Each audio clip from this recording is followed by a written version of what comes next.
Hi everyone, welcome to Touch to Click. In this video, I will show you how to open Bluetooth in PC in a simple and easy way, so you can connect your wireless devices quickly. Now let's get started. Step 1. Click on the Start button located at the bottom left corner of your screen and open Settings on your PC. The Settings option helps you control system features and manage devices.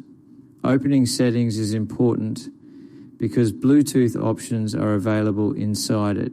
Step 2. Click on Devices or Bluetooth and Devices, depending on your Windows version. This section is where you manage connected hardware like mouse, keyboard, and other wireless devices. It allows you to control and adjust your Bluetooth settings easily. Step 3. Click on Bluetooth inside the Devices section. Here you will see the Bluetooth settings page where you can manage connections. This page shows whether Bluetooth is currently on or off. Step 4.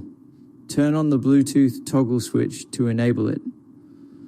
Once turned on, your PC becomes discoverable to nearby Bluetooth devices. This is necessary for pairing and connecting wireless accessories. Step 5. Click on Add Device if you want to connect a new Bluetooth device. Then choose Bluetooth from the options and select your device from the list. This step allows you to pair items like headphones, speakers, or keyboards to your PC. Thanks for watching, and please subscribe to Touch to Click for more helpful videos.